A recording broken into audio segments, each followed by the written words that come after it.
Miss Jackie Forster, abay sinupalpal ng kampo ni Miss Kailin Alcantara, no, patungkol sa mga aligasyon at mga bintang nito patungkol sa araw. Pag-usapan natin si Miss Jackie Forster kung saan ay trending at pinag-uusapan po ang ilan sa mga statement ng ina ni Miss Kobe Paras, ni Mr. Kobe Paras, kung saan ay naglabas siya ng kanyang saloobin patungkol sa issue at sa mga bintang sa kanyang anak. Narito, panoorin natin.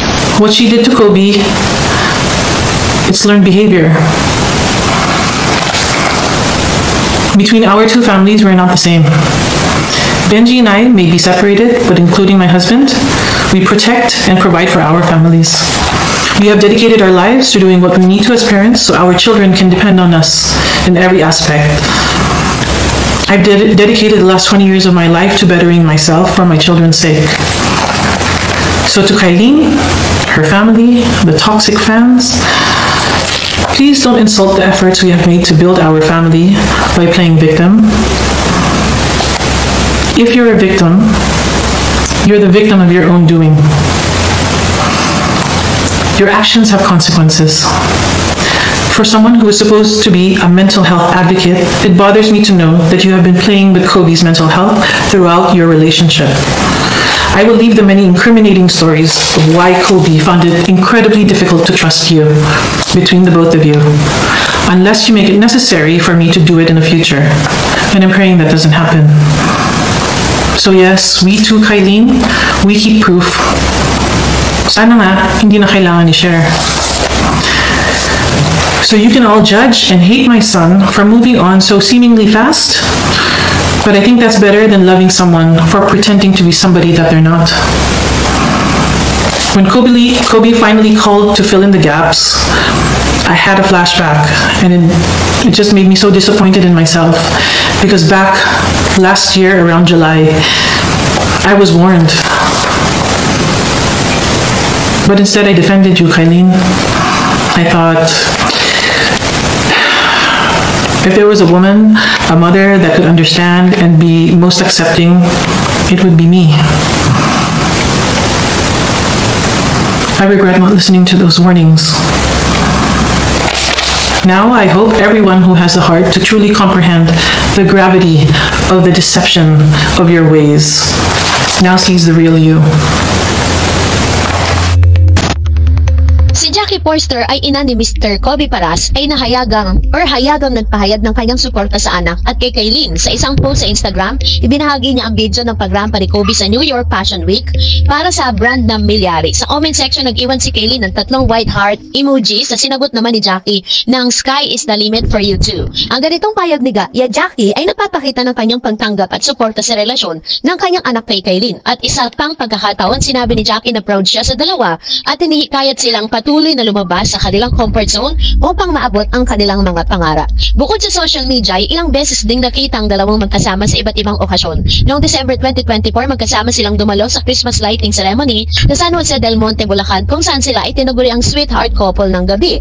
At sa mga ipinapakita nga ni Kobe at ni Kailin sa publiko, ay talagang nakikita mong super suportado ni Miss Jackie Forster ang kanilang relasyon. Ang relasyon nila Kobe at Kailin ay naging usap-usapan sa social media at iba't ibang news outlets at maraming tagahangang natuwa sa kanilang relasyon, habang ang iba naman ay naghihintay ng opisyal na kumpirmasyon mula sa dalawa. Sa kabila ng mga kahakang, pinili ng dalawa na panatilihin ng ilang aspeto ng kanilang relasyon bilang pribado. Ayon kay Kailin, hindi niya kailangang ipaliwanag sa publiko lahat ng detalye ng kanyang personal na buhay, basta't alam niya na kanyang pamilya at malalapit na kaibigan ang totoong nangyayari.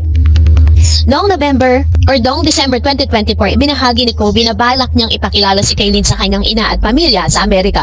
At ayon kay Kailin, handa na siyang makilala ng pamilya ni Kobe, lalo't na't naipakilala na ni Kobe sa kanyang sariling pamilya.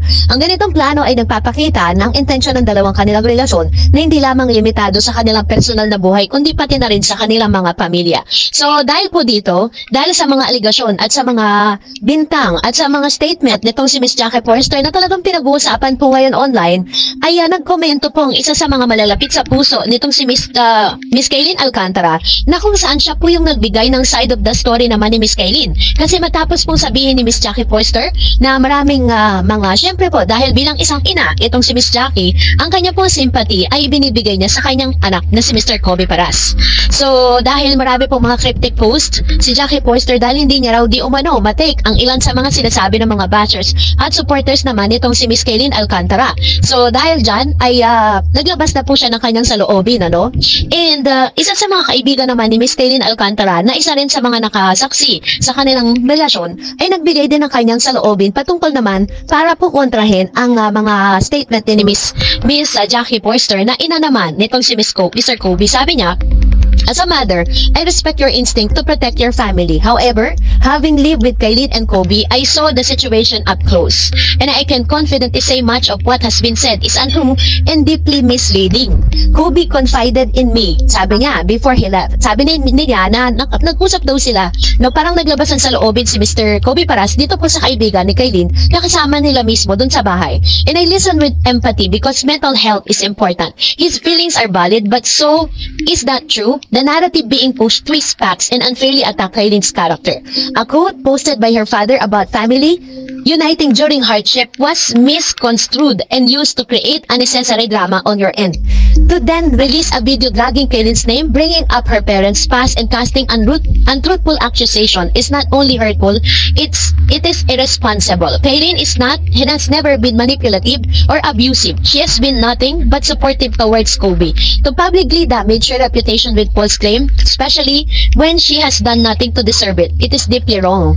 If there was true intent to resolve this amicably, it would have been handled privately, not through public attacks disguised as concern. I sincerely hope moving forward and you can choose integrity, fairness, and genuine respect over distortion and harm. Lastly, Kaylin deserved to be defended with the same grace and dignity she has always shown. So, base po sa kaibigan at dito po sa kampo nitong si Miss Kaylin Alcantara, na mali naman talaga na parang dinrag din itong si Miss Jackie Forster yung pamilya ni Miss Kaylin. Na parang dinamay niya kasi yung pamilya ni Miss Kaylin dun po sa mga accusation niya. Sinasabi kasi ni Miss Jackie na minamaliit di umano ng pamilya ni Kaylin Alcantara yung kanyang anak na si Kobe Paras. Pero kung susuriin natin yung mga sinabi ni Miss Jackie, ni wala siyang sinabi na red flag sa kanyang anak. Ang sinasabi niya dito is inaatake niya yung character ni Miss Kaylin, which is in fact sinasabi nga dito na parang bilang isang ina, talagang gagawin mo yan para sa anak mo. Siyempre, ang iyong pagsuporta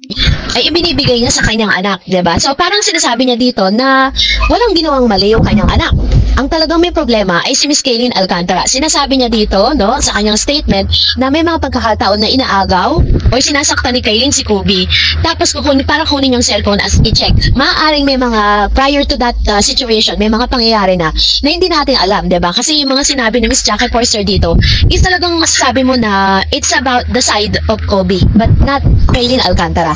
So this time is sabi nga po ng kaibigan nitong si Miss Kaylin, hindi po deserve ni Kaylin na parang i-drag at parang sabihin na manipulative at abusive na isang girlfriend itong si Miss Kaylin.